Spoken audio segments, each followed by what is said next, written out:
भारत माता की जय, जय माता दी.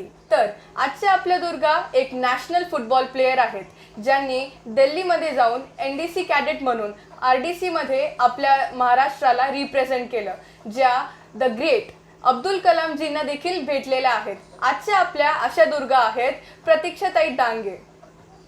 जय माता दी. जय माता दी. आज नमस्कार. मला खूप छान वाटतंय नॅशनल फुटबॉल प्लेयर आणि NCC कॅडेट यांना भेटून.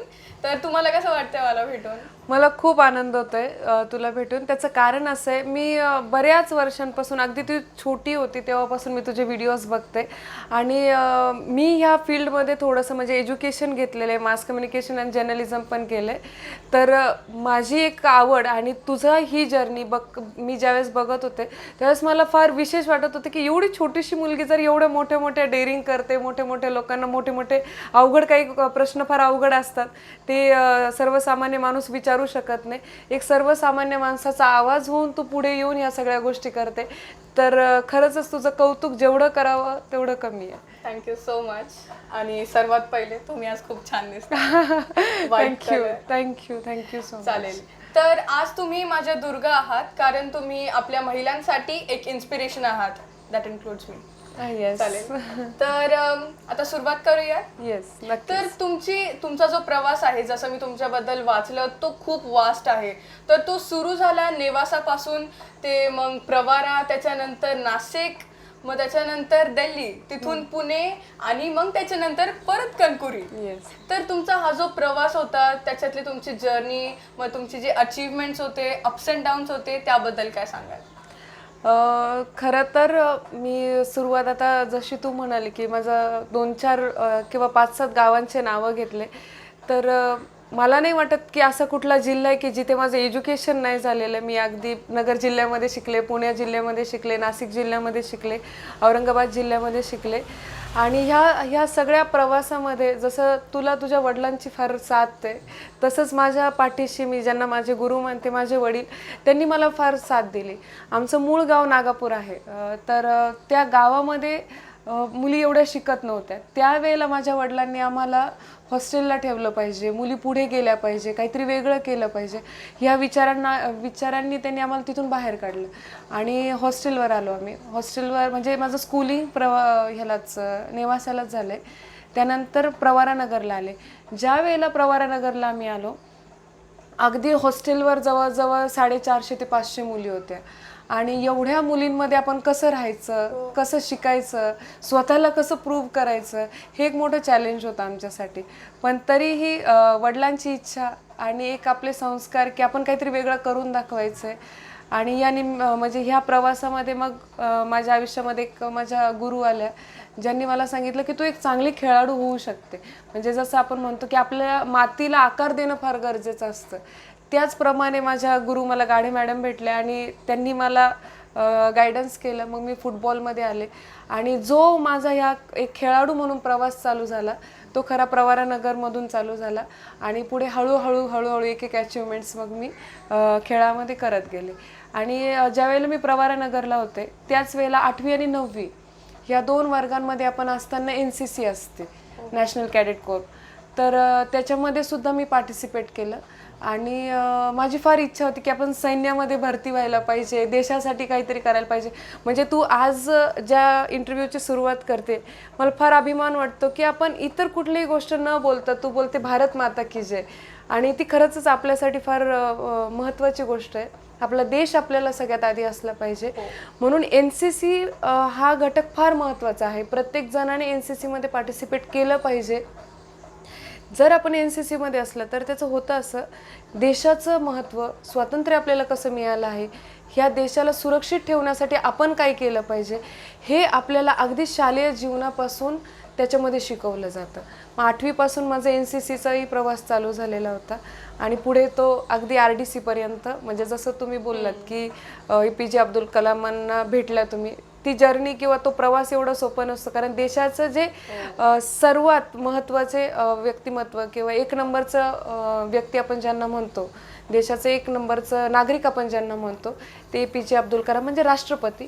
त्यांना भेटण्याची संधी मला ते NCCच्या माध्यमातून मिळाली. आणि मग तिथून पुणे म्हणजे झालं असं की NCC RDC मला करायचं होतं. म्हणजे RDC हा प्रत्येक NCC कॅडेटचं स्वप्न असतं. कारण एखाद्या गोष्टीमध्ये ज्यावेळेस आपण पडतो, जसं आपण एखाद्या क्लासमध्ये शिकतोय, तर मला त्याच्यामध्ये ॲन्युअल एक्झाममध्ये फर्स्ट यायचं हे आपलं टार्गेट असतं. प्रत्येक मुलाचं टार्गेट असतं. तसं NCC मध्ये प्रत्येकाचं टार्गेट असं असतं की मला दिल्लीला जायचं आहे. आणि हे दिल्लीला जाण्याचं स्वप्न मी इयत्ता 8वीत असताना बघितलं होतं. आणि त्यानंतर मी 8वीला असताना पण RDCच्या कॅम्पमध्ये सिलेक्शनसाठी प्रयत्न केला. त्यावर्षी माझं सिलेक्शन नाही झालं. 9वीला असतानाही प्रयत्न केला, त्यावर्षी माझं सिलेक्शन नाही झालं. म्हणजे अगदी जवळ जायचं. NCCचं असं असतं RDCमध्ये दर 10 दिवसाचे तुमचे कॅम्प्स असतात आणि प्रत्येक 10व्या दिवशी तुमचं रिजेक्शन असतं. म्हणजे तुमच्या युनिफॉर्मला थोडीशी पण घडी पडलेली असेल, तुम्ही रिजेक्ट होऊ शकता. तुम्ही 1 मिनिटही ग्राउंडवर लेट आलात, तुम्ही रिजेक्ट होऊ शकता. तुम्ही जेवणाबद्दल कधी कंप्लेंट केली, तुम्ही रिजेक्ट होऊ शकता. तुमच्या राहणीमानाबद्दल म्हणजे जी काही फॅसिलिटी तुम्हाला कॅम्पमध्ये दिलेली, घराला सोडून, आईवडिलांना सोडून तुम्हाला त्या कॅम्प्समध्ये राहावं लागतं. आणि एकही दिवस आपण छोटीशी पण कंप्लेंट केली तरी, किंवा आपल्यामध्ये एखादी चुकी त्यांना जाणवली, आपल्याला सकाळी ते सांगतात, भागो बच्चो, 5 किलोमीटर भागना है, और म्हणजे सिलेक्ट फक्त पहिले 5च करणार आहेत. तर आपल्याला त्या चॅलेंजमध्ये उतरावं लागतं. असं करत करत करत तुम्ही जवळजवळ 6 महिने कॅम्प्स करता आणि प्रत्येक 6 महिन्यामध्ये 10-10 दिवसाचे तुमचं सिलेक्शनचं म्हणजे तो 10वा दिवस फार प्रत्येकाच्या आयुष्यामध्ये अवघड असतो. असं म्हणजे म्हणतात की जवळजवळ 3,000 ते 4,000 विद्यार्थी ह्या RDC परेडसाठी पार्टिसिपेट होतात आणि त्यातले फक्त 109 मुलं आणि मुली हे दिल्लीला जातात. म्हणजे हा प्रवास 6 महिन्याचा फार खडतर आणि फार अवघड असतो. 8वीला रिजेक्ट झाले, 9वीला रिजेक्ट झाले, 11वीला अगदी शेवटपर्यंत मी पोहोचले होते. म्हणजे जुलै महिन्यापासून प्रवास आमचा चालू होतो, तर 28 डिसेंबरला फायनल सिलेक्शन असतं. तर 28 डिसेंबरच्याच आदल्या दिवशी रात्री मला असं फोन आला की तुझं फुटबॉल विभागाला सिलेक्शन झालं आहे आणि तुला नागपूरला जायचं आहे. मग माझ्याकडे द्विधा मनस्थिती निर्माण झाली होती की मी आता विभाग खेळू, कारण डिव्हिजन पण माझ्या दृष्टीने 11वीला फार महत्त्वाचं होतं. मी डिव्हिजन जर खेळले तर मी नॅशनलला जाणार होते. तर मी डिव्हिजन खेळू की मी RDCला इकडे कंटिन्यू करू. मग मी त्यावेळेला असं विचार केला की अजून माझ्याकडे 12वीचं आणि फर्स्ट इयरचं 2 वर्ष आहेत की जे मी NCCच्या RDCसाठी पुन्हा ट्राय करू शकते. पण माझं जर नॅशनलचा चान्स गेला किंवा माझा विभाग खेळण्याचा चान्स जर गेला तर तो मला यावर्षी तरी म्हणजे पुढच्या कधी येईल त्याची गॅरंटी नाही. त्यामुळे मी त्यावेळेला नागपूरला जाणं प्रेफर केलं. मी RDCला गेली नाही. मग 12वीला होते मी, सेकंड इयरला असताना. आणि 12वीची परीक्षा वगैरे, आपल्या आईवडिलांचं प्रेशर, त्यामुळे त्यावर्षीही नाही केलं. आणि मग आपण ज्याला म्हणतो आपण फायनल टप्प्यात येतो. माझं फर्स्ट इयर होतं आणि माझ्या आयुष्यातली NCC पण त्यानंतर संपणार होती. कारण ज्युनियर विंग आणि सिनियर विंग असे 2 प्रकार असतात NCCमध्ये. सिनियर विंगच्या आपली NCC 3 वर्षाची असते. म्हणजे माझं 11वी, 12वी आणि फर्स्ट इयर शेवटचं वर्ष होतं. चॅलेंजिंग इयर होतं ते माझ्यासाठी. म्हणजे करो या मरो ही परिस्थिती माझ्या RDCसाठी होती. जे स्वप्न मी खूप वर्षांपासून बघितलं होतं पूर्ण करण्याचं. माझं नशीब चांगलं की त्या वर्षी माझं RDCला सिलेक्शन झालं आणि आपले देशाचे माननीय राष्ट्रपती APJ अब्दुल कलाम यांना राष्ट्रपती भवनात जाऊन भेटण्याची संधी मला मिळाली. आणि दुसरं महत्त्वाचं असं असतं की आपल्या आपल्या राज्याचे मुख्यमंत्रीसुद्धा आपल्याला भेटायला तिथे येतात. प्रत्येक राज्याचे मुख्यमंत्री प्रत्येक स्टेटच्या मुलींना भेटायला तिथे येतात. कारण खूप मोठी गोष्ट असते, ती खूप मोठी अचीवमेंट असते. आणि त्यावेळेला आपल्या राज्याचे मुख्यमंत्री माननीय विलासराव देशमुख होते. म्हणजे असं मुख्यमंत्री होणे नाही, फारच ग्रेट मुख्यमंत्री.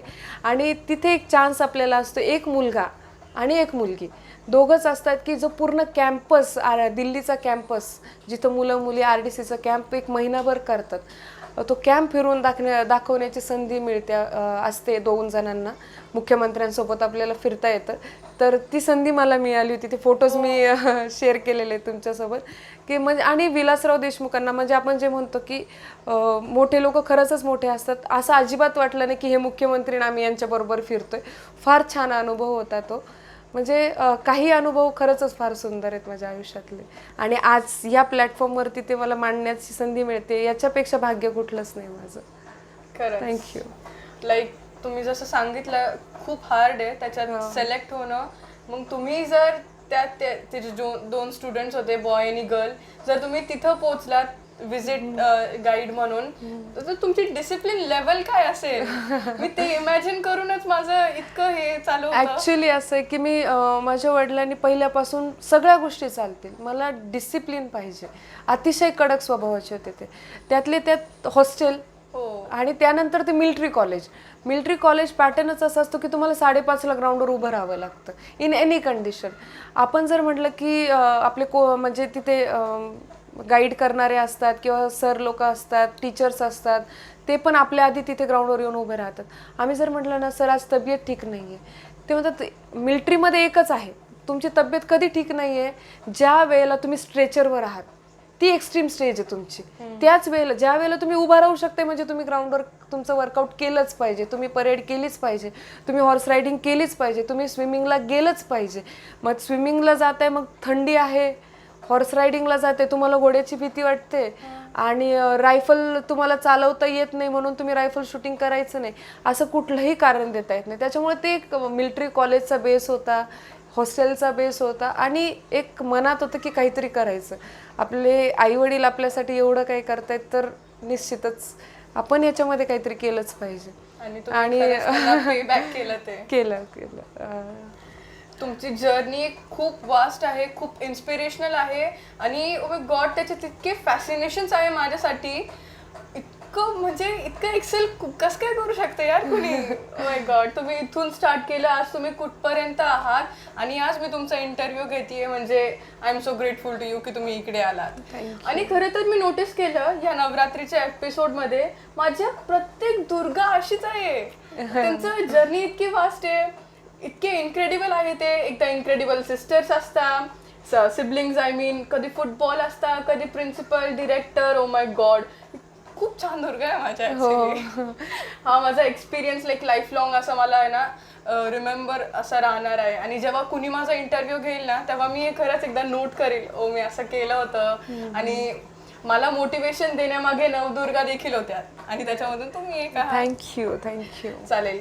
तर मग तुम्ही जसं सांगितलं की तुम्ही अब्दुल कलामजींना भेटला, तेव्हा तुमची फिलिंग कशी होती?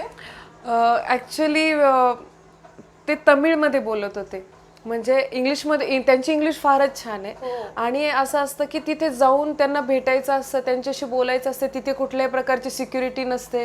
जसं आपण आत्ता बघतो की आज एखाद्या सेलिब्रिटी असेल किंवा एखादं मोठे पॉलिटिशियन्स असतील तर आजूबाजूला खूप लोक असतात, मग आपल्याला खूप साऱ्या परमिशन्स, आणि मग तसं तिथे नव्हतं. म्हणजे राष्ट्रपती भवनामध्ये अगदी स्वतःच्या घरात आम्हाला सोडल्यासारखं होतं. कारण 6 महिन्याचा प्रवास, प्रत्येकजण, हा जो आमचा स्किन टोन दिसतोय, हा स्किन टोन अगदीच आपण म्हणू शकतो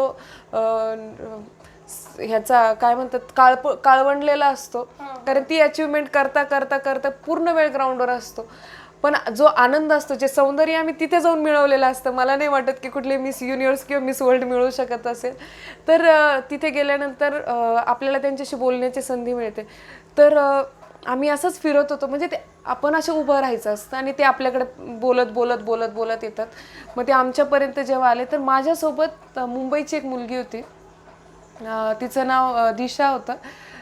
ती तमिळ, म्हणजे तो प्रॉपर तिचा बेस तमिळ होता. तर मी बोलले की तू माझ्यासाठी त्यांच्याशी तमिळमध्ये बोलशील का? ती बोलली बोल ना. तर म्हटलं मी बोलली. म्हटलं माझं फक्त एकच त्यांना मेसेज दे की मला त्यांना सांगायचं आहे की मी तुम्हाला माझा गुरु मानते, एवढंच सांग. कारण मला दुसरं आता काही आपण जास्त बोलायचं पण नसतं, जेवढा वेळ पण नसतो. तर तिने ते तमिळमध्ये सांगितलं आणि त्यांनी फक्त असं केलं तर ओके बेटा. म्हणजे तो आशीर्वाद, ते त्यांचे वर्ड्स, मला असं वाटतं की एखाद्या देवापेक्षा पण खूप काही देऊन गेले असतील मला. आणि खरंच असे राष्ट्रपती पण होणार नाहीत. अतिशय मल्टी टॅलेंटेड माणूस, म्हणजे प्रत्येकाने त्यांच्याबद्दल वाचावं, प्रत्येकाने त्या व्यक्तीबद्दल माहिती घ्यावी. कारण ते अभ्यासाच्या दृष्टीने आपण बघितलं, त्यांचा प्रवास फार वेगळा अवघड होता. त्यानंतर राजकीय प्रवासही अवघड होता. आणि दुसरं म्हणजे आपण ज्याला आजकाल फार फार विचित्रपणे लोक बघतात की कास्ट वगैरे, ते स्वतः मुस्लिम होते तरीही त्यांना रामाबद्दल फार प्रेम होतं, तरीही त्यांचे मित्र सगळ्या जाती धर्मांमधले होते आणि ते सगळ्यांना एक घेऊन चालत होते.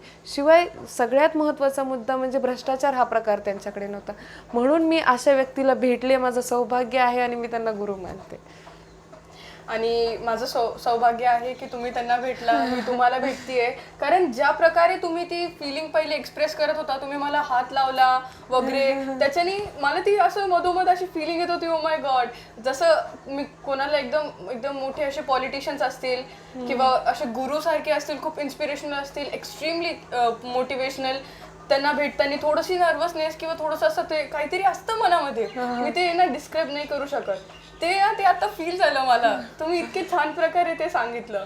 तर जसं मी सांगितलं, आज नवरात्रीचे एपिसोड आहे, तर त्याचा एक प्रश्न घेऊयात. तो असा की आता आपल्या सर्वांनाच माहिती आहे की नवरात्रीच्या दिवशी जे 9 दिवस असतात त्याच्यामध्ये आपण 9 डिफरंट कलर्स घालतो, तर ते का बरं? तसं बघायला गेलं तर आपण रोजच वेगवेगळे रंग घालत असतो, पण दरवर्षी आपल्याला एक रंगाचा वेगळा चार्ट आपल्याकडे येतो आणि महिला आनंदाने त्या सगळ्या रंग घालण्याचं किंवा त्या 9 दिवसाचे प्रिपरेशन करून ठेवतात. त्या प्रत्येक रंगामागे काहीतरी अर्थ आहे आणि तो अर्थ इतका पॉझिटिव्ह असतो की त्या महिलांना तो एक वेगळी शक्ती देऊन जातो. आता जसं आपण बघितलं की मी आज व्हाईट कलर घातल्याने आपल्या 9 दिवसांमध्ये तिसरा रंग हा पांढरा रंग होता. तर प्रतीक आहे की श्वेत रंग म्हणजे स्वच्छ, मनाची प्रसन्नता आणि काहीतरी नवीन करण्याची जी उमेद असते प्रत्येक महिलेमध्ये. ह्या सगळ्या रंगांचं वेगवेगळं म्हणजे प्रत्येक रंगाची एक खासियत ती आपल्याला त्या महिलांमध्ये बघायला मिळते. म्हणून थोडंसं मी तुम्हाला व्हाईट रंगाबद्दल सांगितलं, पण असं केशरी रंग असेल, निळा रंग असेल, प्रत्येक रंग काही ना काहीतरी चांगला मेसेज महिलांना त्या दिवशी करायला भाग पाडत असतो आणि त्यामुळे ते 9 रंग महिला पाळतात किंवा घालतात आणि ह्या 9 दिवसांचा आनंद घेतात. आणि हे 9 रंग घातल्यावर देवी प्रसन्न देखील होते? हो, प्रसन्नही होते. प्रसन्न म्हणजे कसं असतं, देव आपल्यावर प्रसन्नच आहे, देवी आपल्यावरती प्रसन्नच आहे. कारण जेवढ्या कॅपॅसिटीज किंवा जेवढी ताकद महिलांमध्ये दिली आहे, स्त्रियांमध्ये दिली आहे, मला नाही वाटत की पृथ्वी तलावरती कुठल्याही प्राण्यामध्ये तेवढी ताकद असेल. ती अतिशय सहनशील आहे.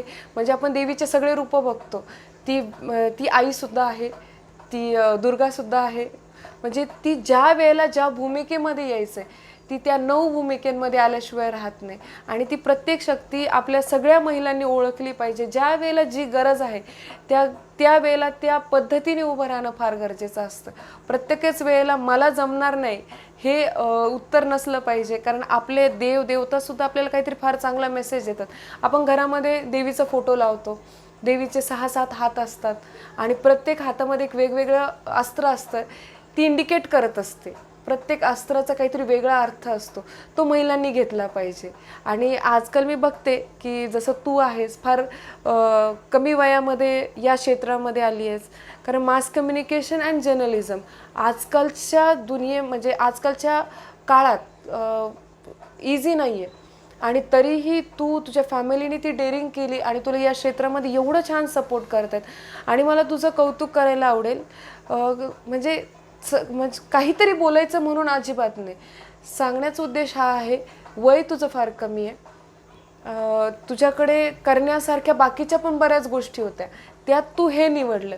काहीतरी युनिक करणं, काहीतरी युनिक सुचणं आणि त्याच्यामध्ये आपण यशस्वी होणं, तुझं नावही यशस्वी आहे, यशस्वी होणं ही फार महत्त्वाची गोष्ट असते. आणि माझ्या खूप खूप नेहमी शुभेच्छा आणि मार्गदर्शन तुला राहील की जेव्हा कधी तुला गरज पडेल आम्ही नेहमी अगदी देवीसारख्या, नवदुर्गासारख्या तुझी आई असेल, आम्ही असो, अजून तू ज्यांचे इंटरव्ह्यूज घेतले, येणाऱ्या काळामध्ये मला माहिती तू खूप मोठ्या लेवलवर जाणार आहेस.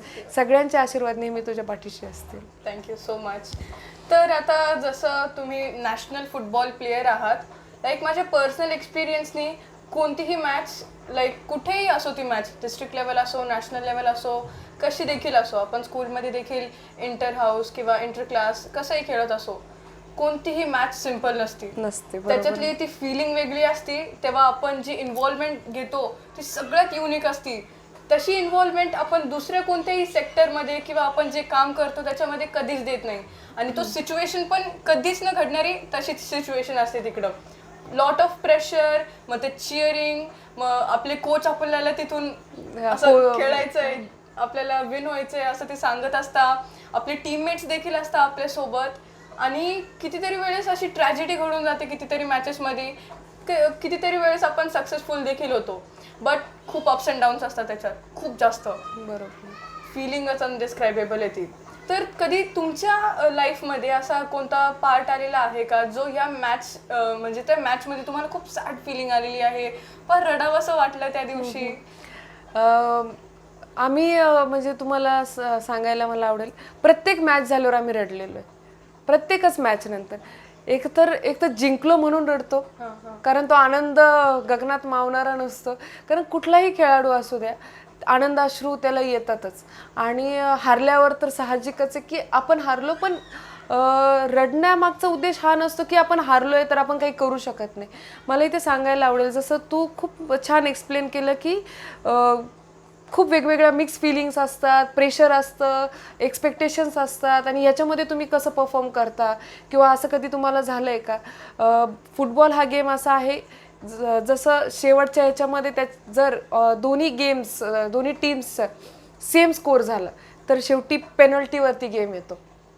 आणि पेनल्टीवरती गेम आल्यावर नंतर त्यांना 5 चान्सेस असतात आणि आपल्याला 5 चान्स असतात. तर फुटबॉलच्या टीममधला माझा रोल म्हणजे गोलकीपरचा होता. मी टीमची गोलकीपर होते. तर एकदा असं झालं, मी केरळला खेळत होतो आणि केरळला खेळत होतो, शिवाय केरळच्याच एका नामांकित स्कूलमध्ये खेळत होतो. त्यांची ओन टीम होती ती, आणि प्रेशर खूप होतं. पूर्ण गाव, पूर्ण मी तर म्हणते, मला तर असं वाटतं की हजारोच्या संख्येमध्ये लोक तिथे असतील. आणि अशा वेळेला आमच्या दोन्ही टीमने 3-3 असा स्कोर केलेला होता.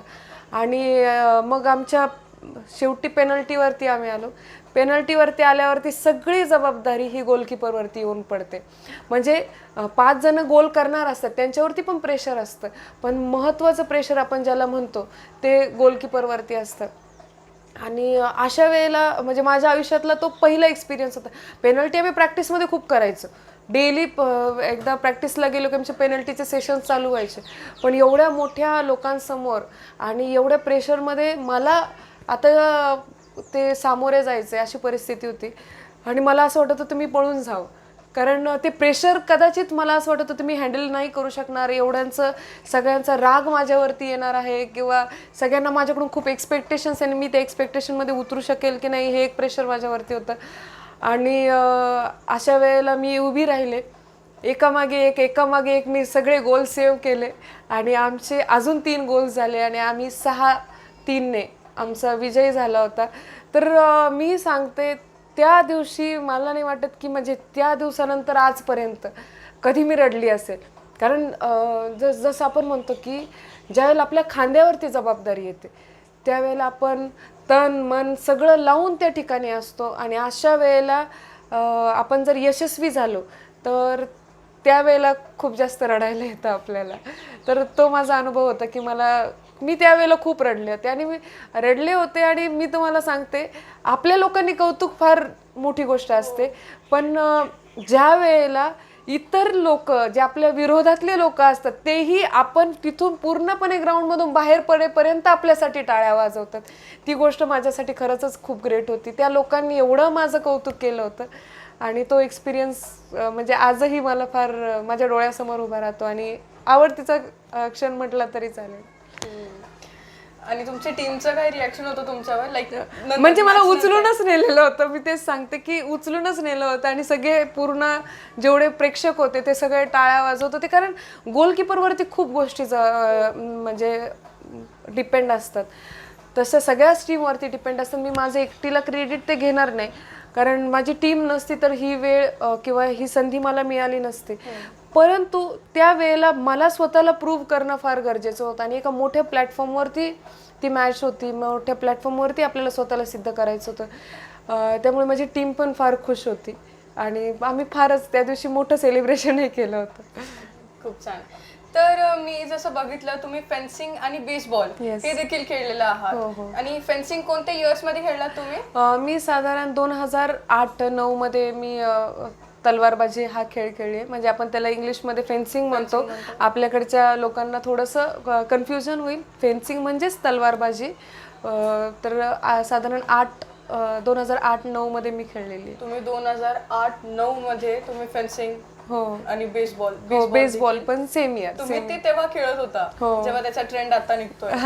ओ माय गॉड, तेव्हा तुम्ही आपल्या इथे महाराष्ट्रामध्ये राहून तुम्ही खेळला ते फॅसिनेशन. ॲक्च्युली त्याच्याबद्दल मला थोडंसं एक एक्सपिरियन्स सांगायला आवडेल. पुणे युनिव्हर्सिटीला मी रिप्रेझेंट केलं आहे. पुणे युनिव्हर्सिटीला मी फुटबॉल, बेसबॉल आणि तलवारबाजी फेन्सिंगमध्ये रिप्रेझेंट केलं आहे. तर आमची सिलेक्शन होऊन म्हणजे पुणे युनिव्हर्सिटीला रिप्रेझेंट करणं म्हणजे काय असतं की पुण्यातले जेवढे कॉलेजेस असतात त्या कॉलेजेसमधून काही सिलेक्टिव्ह प्लेयर्स सिलेक्ट होऊन तिथे येतात. म्हणजे एक टीम असते ती सिलेक्ट करते की ह्या मॅचमध्ये हा प्लेअर फार छान खेळला आहे, त्या मॅचमध्ये तो प्लेअर फार छान खेळला आहे, सोलापूरचा प्लेअर फार छान खेळला आहे. तर असे सगळे प्लेयर मिळून पुणे युनिव्हर्सिटीची एक टीम तयार होते आणि ती टीम दुसऱ्या स्टेटमध्ये जाऊन तिकडच्या युनिव्हर्सिटीबरोबर खेळत असते. तर मी ज्या वेळेला फेन्सिंगच्या ट्रायलसाठी गेले होते किंवा माझं सिलेक्शन झालं होतं तर सिलेक्शन टीममधले एक सर होते. ते पुण्याच्या युनिव्हर्सिटीच्या सिलेक्शन टीममध्ये असतात. तर ते मला म्हटले, छोटू तू कितनी बार आएगा रे? तू फुटबॉल में भी आता है, तू फेन्सिंग में भी आ रहा है, तू बेसबॉल में भी आ रहा है. म्हणजे एकदा तुम्ही खेळाडू बनले ना की फक्त त्या गेम्स समजून घ्यायच्या असतात. टेक्निक सगळ्यांचं सेमच असतं. त्यामुळे त्यांनाही फार विशेष वाटलं की एकच मुलगी ह्या गेममध्ये पण खेळते, त्या गेममध्ये पण खेळते, त्या गेममध्ये पण खेळते. आणि मला याच्यातून सांगायला आवडेल की मुलींसाठी किंवा मुलांसाठी आपण असं काही म्हणू नाही शकत. जर आपण ठरवलं तर कुठलीच गोष्ट अशक्य नसते. आणि जसं तू म्हणालीस की 2009 मध्ये 8 मध्ये त्यावेळेला म्हणजे जवळजवळ आता त्याला एक 10-12 वर्ष होऊन गेलेत ऑलमोस्ट. त्यावेळेत तुम्ही खेळलेले आहात. माझ्या वडिलांचं टार्गेटच ते होतं की आपण जगाचे एक पाऊल पुढे चालायचं, आपण पुढे असलं पाहिजे, काहीतरी वेगळं केलं पाहिजे. आणि त्यामुळे कदाचित मी ते सगळ्या गोष्टी करू शकले असेल. कारण एक पॉझिटिव्ह एनर्जी आपल्यामध्ये कोणीतरी देणारं, कोणीतरी इन्स्पिरेशन फार गरजेचं असतं. तुमचे वडील माझे आणि ते आहेत ते माझे वडील. आजही त्यांनाच मी माझे गुरु मानते. म्हणजे फॅमिलियर गुरु आपण ज्यांना म्हणतो ते, आणि प्रोफेशनल की जगामध्ये समाजामध्ये आपल्याला जर वागायचं असेल तर APJ अब्दुल कलाम. तर आता तुम्ही NCC कॅडेट म्हणून तुम्ही दुसऱ्यांना जे होणार आहेत त्यांना काय मेसेज द्या? मी सगळ्यांना सांगेल, म्हणजे खरं तर मी सर्व पालकांना विनंती करेल, ज्या ठिकाणी NCC आहे किंवा मुलं एखाद्या खेळामध्ये किंवा आता मी मॅक्सिमम स्कूलमध्ये NCC आहे, तुम्ही तुमच्या मुलांना प्रेरित करा की त्यांनी NCC मध्ये पार्टिसिपेट केलं पाहिजे, NCC घेतलं पाहिजे. त्याचं कारण असं आहे, सगळेच RDC करतील असं नाही. पण तुम्हाला सांगते युनिफॉर्म काय असतो आपण बघतो, मिलिटरीमधले लोक बघतो, त्यांची डिसिप्लिन बघा, त्यांचं वागणं बघा, त्यांचं बोलणं बघा, त्यांचं चालणं बघा, त्यांचे कपडे घालण्याची पद्धत बघा, अगदी व्यवस्थित, अगदी छान असते. आणि या सगळ्या गोष्टी आपल्याला NCC मध्ये शिकवल्या जातात. तुम्ही कसं चाललं पाहिजे, कसं बोललं पाहिजे, मोठ्यांशी कसं बोललं पाहिजे. अगदी 1 वर्षाने आपल्या सिनियर असतात.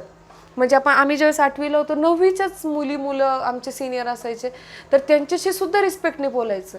आपण एखादी चुकी केली, त्यांनी पनिशमेंट दिली तर ती पनिशमेंट सुद्धा आपण घ्यायची. म्हणजे ते NCCचा तो पार्ट असतो, ती एक डिसिप्लिन असते. तर मी सगळ्या मुलांना, मुलींना, खास करून मुलींना आणि पालकांना विनंती करेल की तुम्ही आपल्या मुलांना NCC मध्ये कसं पाठवता येईल याच्यासाठी प्रयत्न करा. आणि तुम्हाला जर जे काही म्हणजे गायडन्स लागेल, मार्गदर्शन लागेल, जी काही मदत लागेल, त्याच्यासाठी मी नेहमी तुमच्यासाठी खंबीरपणे उभी राहील. थँक्यू सो मच की तुम्ही इतका छान मेसेज दिला पेरेंट्सला, स्टुडंट्सला. आणि या इंटरव्ह्यूमधून मला कळलं की माझे टीचर्स, माझे डॅडी एस्पेशली आणि मम्मा हे सगळे सांगत असतात की डिसिप्लिन ही खूप महत्त्वाची गोष्ट आहे. आणि आज मला प्रॅक्टिकली कळलं तुमच्या ह्याच्यामधून, तुमच्या लाईफ एक्सपिरियन्स मधून की डिसिप्लिन आपल्याला कुठून ते कुठपर्यंत पोहोचवू शकतो. म्हणून डिसिप्लिन खूप इम्पॉर्टंट आहे आपल्या लाईफमध्ये. सो थँक्यू सो मच मला हे सगळं शिकवण्यासाठी, तुमचा एक्सपिरियन्स शेअर करण्यासाठी. आणि मोटिवेट करण्यासाठी. लास्ट म्हणजे दुर्गा बनण्यासाठी. Thank you so much. थँक्यू, तुम्ही मला इथे बोलवलं आणि आज मला जी संधी दिली माझे विचार मांडण्याची, कारण माझी जर्नी मला नाही वाटत की कुणाला माहिती होती आत्तापर्यंत एवढी. माझ्या फ्रेंड सर्कलमध्ये, माझ्या फॅमिलीमध्ये हे सगळ्या गोष्टी बऱ्यापैकी माहिती होत्या, पण आज तुमच्या माध्यमातून म्हणजे तुमच्या चॅनलच्या माध्यमातून, तुझ्या माध्यमातून, तू ज्या प्रकारे ते माझ्याकडून काढून घेतलं आहे आज तुझ्या प्रश्नांच्या माध्यमातून, तर मी खूप खूप आभारी आहे आणि तुझ्या वाटचालीसाठी खूप खूप शुभेच्छा माझ्याकडून. धन्यवाद. जय माता दी. जय माता दी.